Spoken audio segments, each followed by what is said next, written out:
सूर्यकांत त्रिपाठी निराला जी के उपन्यास महाभारत से अध्याय सभा पर्व। खंड सभा भवन, राजसूय यज्ञ और जरासंध वध।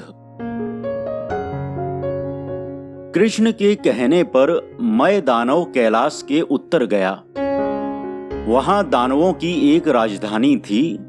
वहीं विंदु नाम के सरोवर के पास दानवों के यज्ञ के लिए बनाए गए सुविशाल सभा भवन के मनोहर कारीगरी के चित्ताकर्षक सामान रखे थे।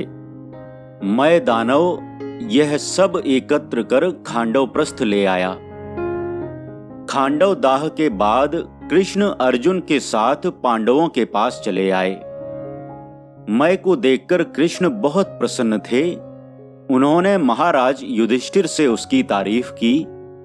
शुभ मुहूर्त देखकर सभा भवन की नींव डाली गई। मैं पूरी तल्लीनता से सभा निर्माण करने लगा। कुछ दिनों तक पांडव के यहाँ रहकर कृष्ण ने द्वारका की यात्रा की। पांचों पांडव, कुंती, द्रौपदी तथा सुभद्रा ने सजल नेत्रों से उन्हें विदा किया। कृष्ण बड़ी बड़ी आशाएं दिलाकर गए थे। पांडवों की, विशेषकर भीम और अर्जुन की अपार शक्ति को प्रत्यक्ष कर उनमें यथेष्ट उत्साह भर गए थे। यथा समय सभा भवन निर्मित हो गया। उसमें मणि, मोती, हीरे, पन्ने, पुखराज आदि कितनी कीमत तक के लगे थे, इसका हिसाब नहीं हो सकता था। दिव्य सरोवर, उद्यान, फर्श आदि ऐसे थे जैसे उस समय भारतवर्ष में और कहीं न थे। उस सभा भवन की सजावट तथा विभूति देखकर जागता हुआ मनुष्य भी स्वप्नावेश में हो जाता था। कहीं कहीं ऐसी स्वच्छता थी कि फर्श जल भरा सरोवर ज्ञात होता था। मणि के सोपान, कमल और हंस आदि देखकर लोग मुग्ध हो जाते थे। वाटिका में सब रत्नों की कारीगरी थी, पर देखकर लोग समझते थे कि असमय में गंधराज, बेला, चमेली, चंपा, यूथिका आदि पुष्प खिले हुए हैं। उनमें फूलों की रूह इस तरह भर दी गई थी कि वे सुगंध भी देते थे।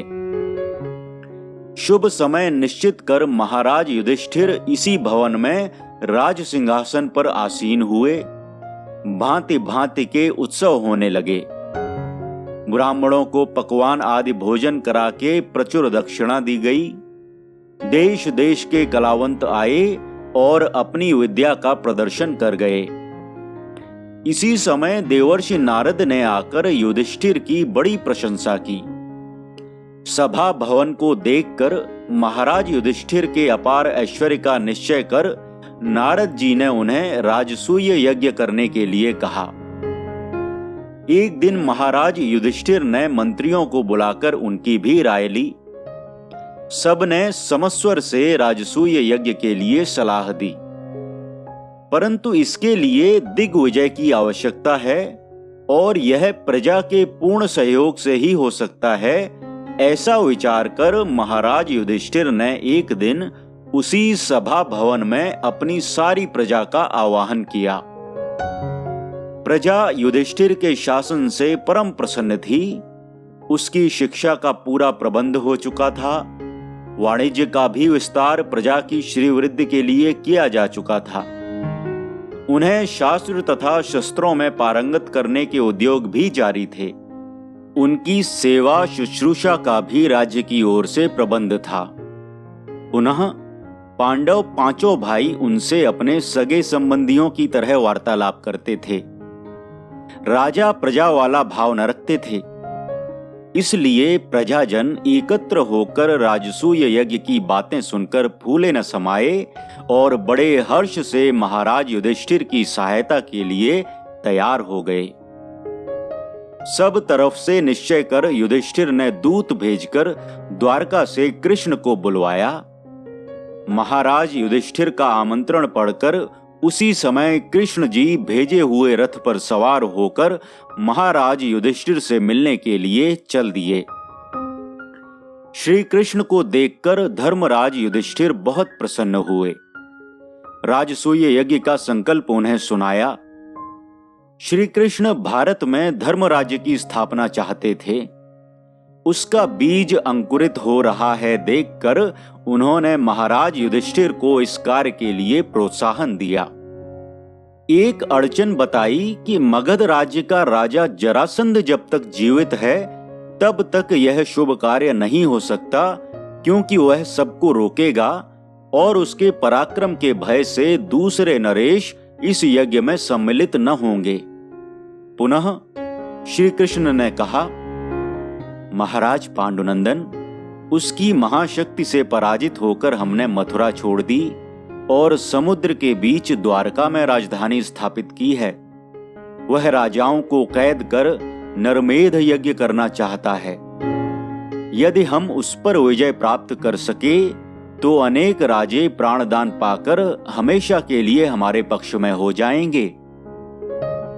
महाराज युधिष्ठिर ने श्री कृष्ण की आज्ञाकारिता स्वीकार कर ली। कृष्ण भी भीम और अर्जुन को साथ लेकर राजगृह के लिए रवाना हुए। तीनों ने ब्राह्मण वेश बना लिया। इंद्रप्रस्थ से चलकर अनेकानेक नदी नद पार करते हुए मगध में गोरथ पर्वत के पास से राजगृह की शोभा देखते हुए जरासंध के पिता बृहद्रथ के बनाए मंदिर का ऊपरी हिस्सा तोड़कर चुपचाप 4 दीवारी पार कर सीधे जरासंध की सभा में पहुंचे। ब्राह्मण जानकर जरासंध पैर धुलाने के लिए उठा, पर कृष्ण ने इनकार कर दिया और अपना परिचय देते हुए युद्ध के लिए ललकारा। जरासंध स्वाभिमानी वीर था। भीम से उसकी कुश्ती तय हो गई। देखने के लिए नगर भर के लोग एकत्र हुए। 14 दिनों तक घोर द्वंद्व युद्ध होता रहा।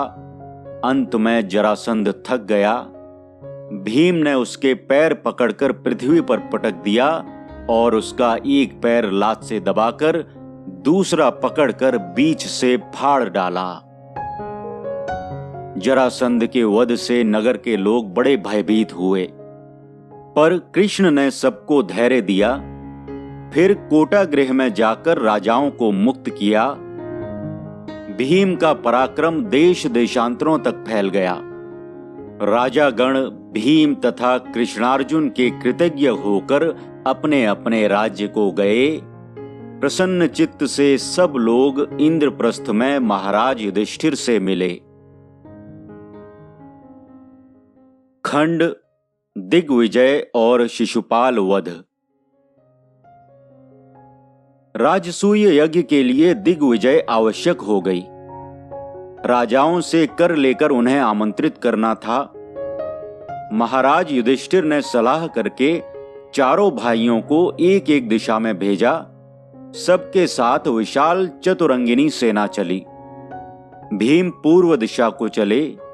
कौशल, काशी, पांचाल, विदेह, वंग आदि राज्यों को जीतकर हीरे मोती, सोना चांदी आदि धन रत्न और बहुमूल्य वस्तुएं लेकर उन्हें निमंत्रण देकर लौटे। अर्जुन उत्तर तरफ गए। उन्होंने प्रागज्योतिष, उलूक और कश्मीर आदि राज्यों को जीता। इसके बाद उत्तर कुरु नाम के गंधर्व राज्य में गए। उसे मायापुरी कहकर द्वारपालों ने कर देकर अर्जुन को विदा किया। वह भी प्रचुर धनराशि अपने साथ लाए। नकुल पश्चिम गए। महेश्वर, जैरिशक, रोहित, शिव, दशार्ण और त्रिगर्त आदि राज्यों को जीतकर राजाओं को निमंत्रण देकर अपार धन संग्रह कर लाए। सहदेव दक्षिण के मथुराधिप, कुंती भोज और मत्स्यराज आदि मित्र राजाओं से मिलते हुए किष्किंधा में वानरों के राज्य में पहुंचे। 7 दिन तक सहदेव से वानरों का घोर संग्राम हुआ। अंत में वानरों ने प्रसन्न होकर धन रत्नादि देकर सहदेव को विदा किया। पश्चात कच्छ, द्रविण, कलिंग, पुरी आदि राज्यों से उन्होंने कर वसूल किया और खबर भेजकर विभीषण से भी मैत्री रूप मोती आदि मंगवा लिए। सब भाई दिग्विजय कर यथा समय इंद्रप्रस्थ वापस आए। महाराज युधिष्ठिर के खजाने में धन रत्नों के ढेर लग गए। बड़े समारोह से यज्ञ की कार्यवाही होने लगी। भगवान श्री कृष्ण द्वैपायन व्यास इस यज्ञ के प्रधान नियत किए गए।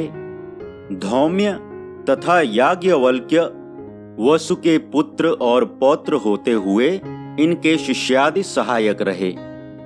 बड़े उपचारों से यज्ञ का अनुष्ठान शुरू हुआ। देश देश के वेदज्ञ ब्राह्मण बुलाए गए। दिन रात वेद मंत्रों का गान होने लगा। कश्यप, पराशर, वामदेव, जैमिनी, वैशंपायन, च्यवन, विश्वामित्र, कण्व, गौतम, मैत्रेय, भरद्वाज आदि ऋषि महर्षि भी आमंत्रित होकर आए। द्रुपद, विराट, जयद्रथ, शिशुपाल, भगदत्त, बलराम, धृष्टद्युम्न आदि नरेंद्रगण चारों दिशाओं से एक एक कर यथा समय उपस्थित होने लगे। हस्तिनापुर से भी भीष्म, द्रोण, कृप, अश्वत्थामा, धृतराष्ट्र, विदुर, दुर्योधन, दुःशासन आदि आमंत्रित होकर यज्ञ देखने के लिए पधारे। कृष्ण की राय से महाराज युधिष्ठिर ने सबको यथोचित कार्य का भार दिया। भीष्म और द्रोण को यज्ञ की कार्यावली के निरीक्षण का भार सौंपा। कृपाचार्य को सुवर्ण रत्नों की परीक्षा तथा ब्राह्मणों को दक्षिणा देने का, महाराज दुर्योधन को राजा महाराजाओं के उपहार स्वीकार करने का, अश्वत्थामा को ब्राह्मणों के सत्कार का, दुशासन को भोजन भंडार का, श्री कृष्ण ने स्वयं ब्राह्मणों के चरण धोने का कार्य स्वीकार किया।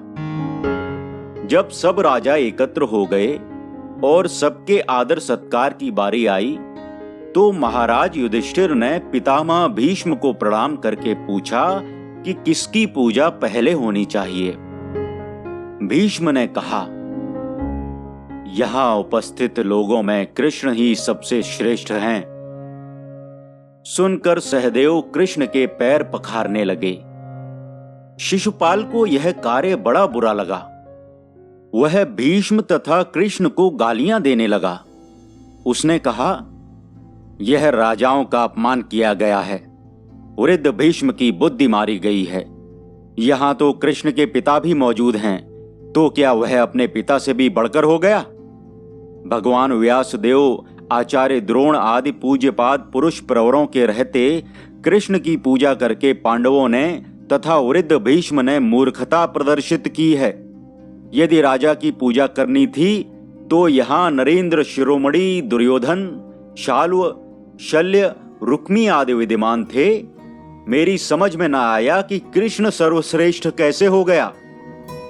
शिशुपाल के तरफदार दुर्योधन आदि राजाओं को इस भर्त्सना से बड़ी प्रसन्नता हुई, पर पितामह को कुवाक्य कहते हुए सुनकर भीम से न रहा गया।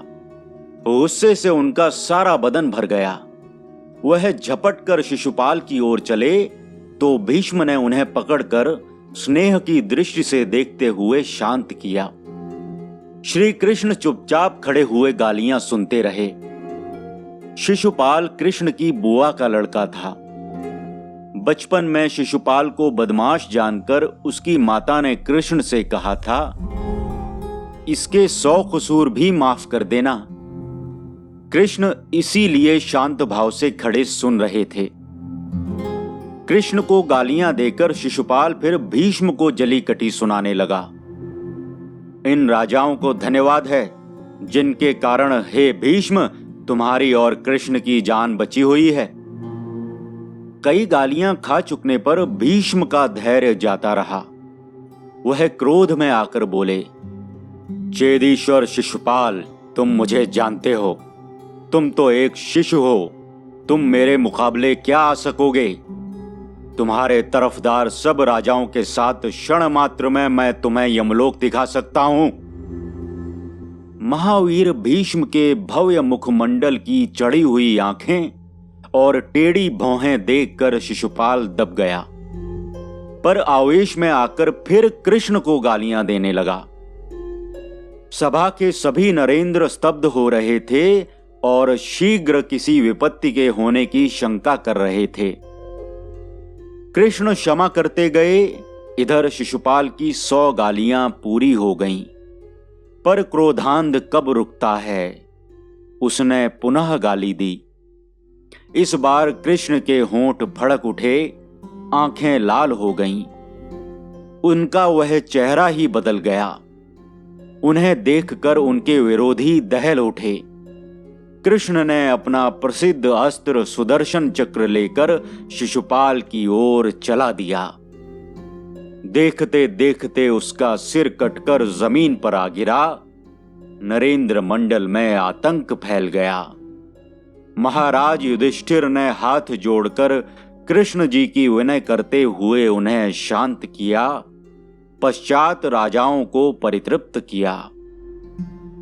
पुनः शिशुपाल के पुत्र महीपाल को उसके पिता के सिंहासन पर अधिरूढ़ किया। इस प्रकार शांति होने पर पुनः यज्ञ की कार्यावली शुरू हुई। चारों ओर पांडवों की प्रशंसा होने लगी। इसी समय राजप्रासाद में विचरण करता हुआ दुर्योधन वहां पहुंचा जहां मैं ने स्थल का जल रूप में निर्माण किया था। जल समझकर दुर्योधन कपड़े समेटने लगा। वहीं कुछ दूर पर द्रौपदी खड़ी थीं। दुर्योधन का दृश्य देखकर हंसने लगीं और सुनाकर बोलीं, अंधे के अंधा ही पैदा होता है। आवाज दुर्योधन के कान में पड़ी। उसका चेहरा उतर गया, पर कुछ न कहकर उस अपमान को दुर्योधन पी गया। पुनः कुछ दूर चला तो वहां एक ऐसा आईना था जो पारदर्शी था। दुर्योधन की समझ में न आया कि यहां आईना जड़ा हुआ है। वह उसे रास्ता समझकर सीधे चलता गया। इससे उसका सर आईने से टकरा गया। साथ भीम भी थे। अब की भीम को भी हंसी आ गई। राजा और खास तौर से दुर्योधन जैसे अभिमानी राजा के लिए यह साधारण अपमान न था, पर कोई उपाय न था। इसलिए जल कर दुर्योधन अपनी ही आत्मा में उस आग को दबाकर रह गया। बदले के लिए समय की प्रतीक्षा करने लगा। यज्ञ सकुशल समाप्त हुआ। दुःशासन अजस्त्र दान कर करके भंडार को खाली कर देना चाहता था, पर वह साक्षात लक्ष्मी का भंडार था। स्वयं विष्णु के अवतार श्री कृष्ण पांडवों से सहयोग कर रहे थे, वह कैसे रिक्त होता। फल यह हुआ कि आशा से अधिक भोजन पान तथा दान दक्षिणा आदि पाकर ब्राह्मण लोग अत्यंत प्रसन्न हुए और पांडवों का यशोगान करते हुए अपने अपने घरों को गए। देश देश के कलावंत भी पांडवों की कीर्ति गाथा और आदर सत्कार आदि की चारों ओर प्रशंसा करने लगे।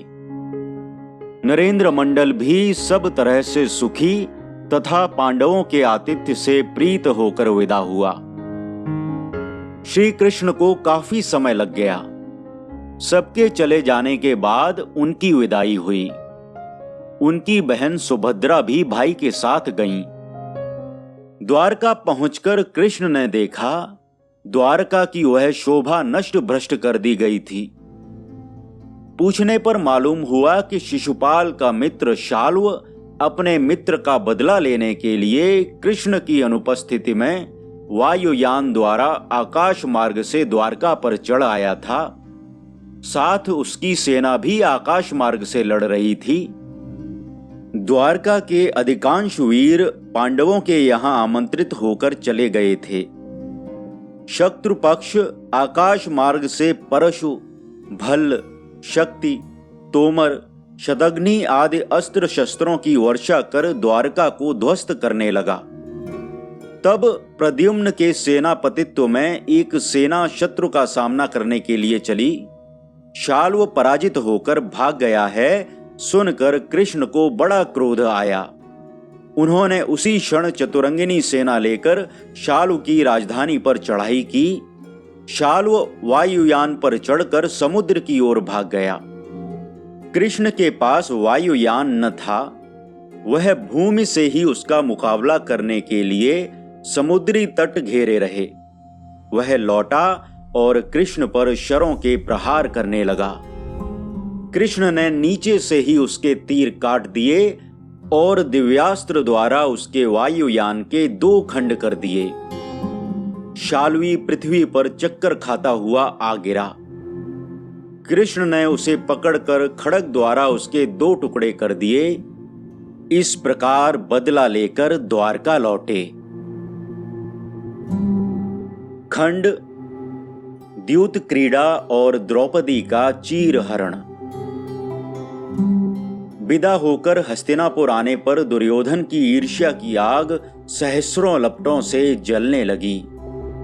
पांडवों को जलाने का विचार करता हुआ वह खुद उससे जलने लगा। इससे उसका स्वास्थ्य क्षीण होने लगा। जो कांटा दिल में चुभा हुआ था उसके निकलने का कोई उपाय नजर न आता था। एक दिन वह महाराज धृतराष्ट्र के पास बैठा था। पुत्र स्नेह से धृतराष्ट्र उसके शरीर पर हाथ फेरने लगे। पहले से उसे दुर्बल देखकर सस्नेह पूछा, वत्स, तुम दिन दिन दुबले क्यों हुए जा रहे हो? तुम्हारा स्वास्थ्य तो इतना गिरा हुआ कभी न था। दुर्योधन दुखी होकर बोला, पिताजी, पांडवों की तारीफ सुनकर तथा उनकी श्रीवृद्धि देखकर मैं सदा चिंताग्रस्त रहता हूं। वे देखते देखते संसार प्रसिद्ध हो गए और मुझसे कुछ भी न किया गया। धृतराष्ट्र ने धैर्य देकर समझाया कि सच्चे भाव से रहने पर समय स्वयं सबको यश तथा कीर्ति के लिए सुयोग देता है। कर्ण तथा शकुनी भी उस समय वहां थे। कर्ण ने कहा, मित्र, तुम व्यर्थ के लिए चिंताग्रस्त हो। चलो हम लोग सलाह करके कार्यक्रम का निश्चय कर लें। तुम्हें पांडवों से अधिक कीर्ति तथा यश मिल जाएगा। मामा शकुनि ने मुस्कुराकर कहा, वत्स दुर्योधन, तुमने पहले यह बात कही होती तो अब तक तुम ही संसार प्रसिद्ध नजर आते। छल हमेशा बल से बड़ा माना गया है। मैं ऐसे ऐसे दांव तुम्हें दिखाता कि तुम भी समझते मामा के पास कैसे कैसे जौहर छिपे हैं।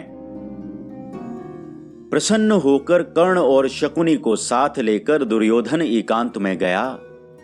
वहां आपस में तीनों की मंत्रणा होने लगी। शकुनी बोला, जिस तरह पांडवों ने सभा मंडप बनवाया है उसी तरह तुम भी एक बनवाओ। उन्होंने यज्ञ किया है, तुम वहां जुआ खेलो। महाराज धृतराष्ट्र को मना लो। वह तुम्हें प्यार करते हैं, तुरंत आज्ञा दे देंगे। फिर जुआ तो बड़े बड़े राजा महाराजाओं का ही खेल है। जिसको पेट भर भोजन नहीं मिलता वह क्या जुआ खेलेगा। सभा भवन बन जाने पर भीष्म, द्रोण, कृप, महाराज धृतराष्ट्र आदि सबको बुलाओ और युधिष्ठिर को बुलाकर पहले से जुआ खेलने के लिए राजी कर लो। वह डरपोक है, पहले जरूर इनकार करेगा। पर शकुनी की जबान सरस्वती को चरका बताती है। बेचारा युधिष्ठिर तो कल का छोकरा है। ऐसी दलीलें पेश करूं कि बच्चे की अक्ल ठिकाने आ जाए। वह उसके पीर भी जुआ खेलें। तब तुम देखो मामा के दांव पेंच। 4 चालों में मात करता हूं। घबराओ नहीं, मेरे पास सिद्ध पासा है, मैं हार नहीं सकता। तुम यह फैसला कर लेना कि युधिष्ठिर के साथ मेरी तरफ से मामा जी खेलेंगे। बस जाओ, बच्चे की तरह खुश रहो, खाओ और मौज करो। देखो मैं तुम्हें थोड़े दिनों में कितना प्रसिद्ध करता हूं। शकुनी की बात सुनकर कर्ण को बड़ी खुशी हुई। उसने दुर्योधन पर बाढ़ रखते हुए कहा, मित्र, इससे अच्छा पांडवों को नीचा दिखलाने का दूसरा उपाय न होगा। जो पांडव आज संसार प्रसिद्ध हो रहे हैं, वे जुए में हार कर हमारे गुलाम हो जाएंगे। इससे उनकी प्रशंसा मिट जाएगी और उनका सारा वैभव हमारे पास आ जाने पर हम ही सब देशों में सबसे नामी कहलाएंगे। दुर्योधन इतने सीधे उपाय से इतना बड़ा और मुश्किल काम बनते हुए देखकर मारे खुशी के अंग में फूला न समाया। वह सीधे धृतराष्ट्र के पास गया और सारी बातें एकांत में सुनाईं। पुत्र की भलाई चाहने वाले स्नेह दुर्बल पिता ने आज्ञा दे दी। फिर क्या था, अच्छे अच्छे कारीगर बुलाए गए और जल्द से जल्द अच्छे से अच्छा सभा भवन तैयार करने की आज्ञा दे दी गई। दुर्योधन, दुशासन, कर्ण और शकुन आदि की गुप्त मंत्रणाएं तथा आमोद प्रमोद होते रहे। इस तरह की उच्छृंखल प्रसन्नता में समय पार हो रहा था कि सुविशाल भव्य सभा भवन तैयार हो गया। तब सलाह करके इमारत दिखाने के विचार से दुर्योधन ने पांडवों को बुला भेजा। महाराज युधिष्ठिर, भीम, अर्जुन, नकुल और सहदेव पांचों भाई यथा समय दुर्योधन के अतिथि स्वरूप हस्तिनापुर में उपस्थित हुए।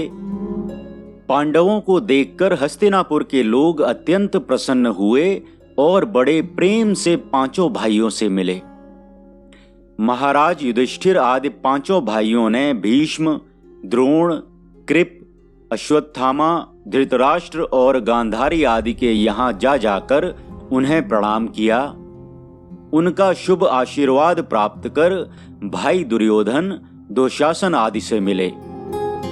दुर्योधन बड़ी प्रसन्नता से महाराज युधिष्ठिर आदि को सभा भवन में ले गया और उसका कला कौशल दिखलाया।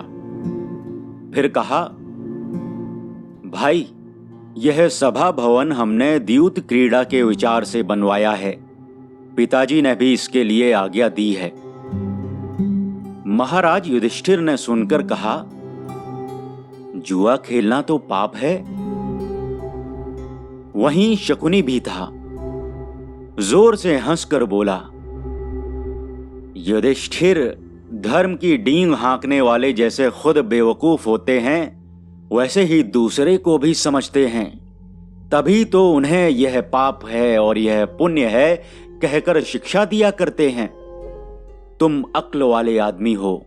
अच्छा बतलाओ, दूसरे का देश जीत लेना, दूसरे का धन बलपूर्वक छीन लेना और तारीफ यह है कि इसके बाद एक यज्ञ करके पुण्य का ढोल पीटना, यह धर्म और सत्य है?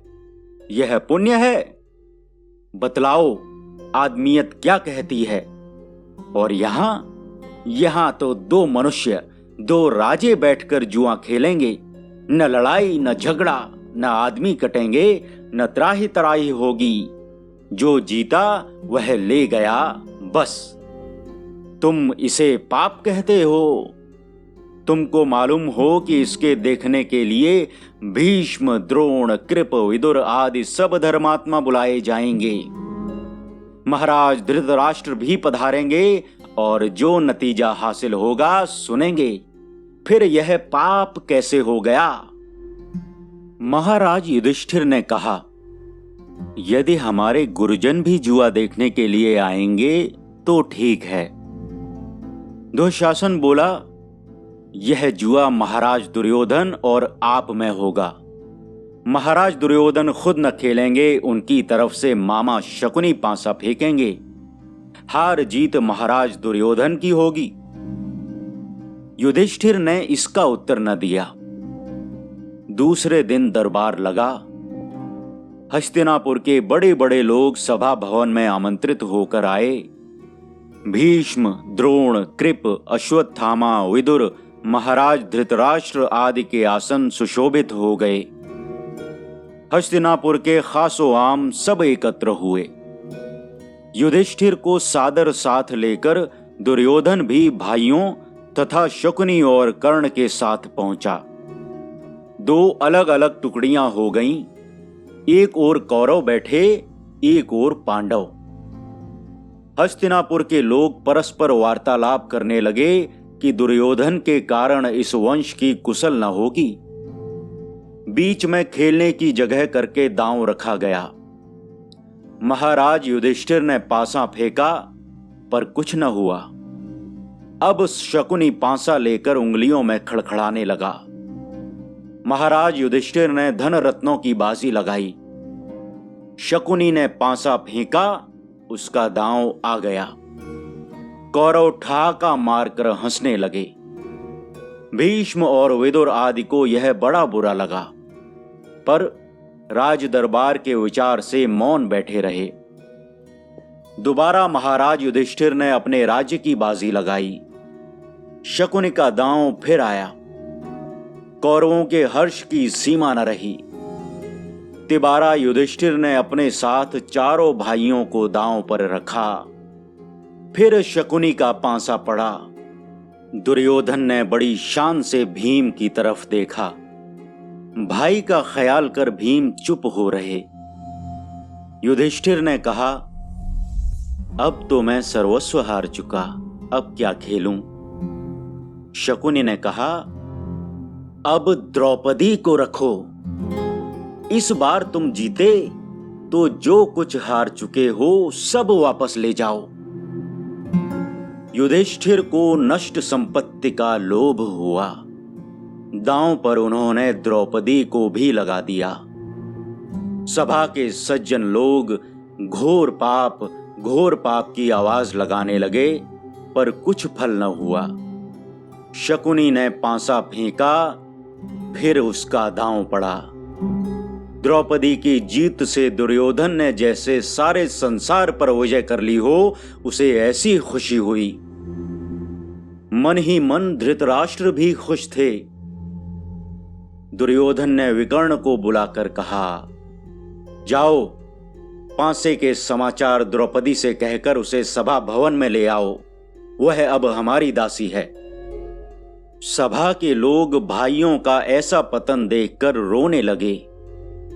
विकर्ण द्रौपदी के पास गया।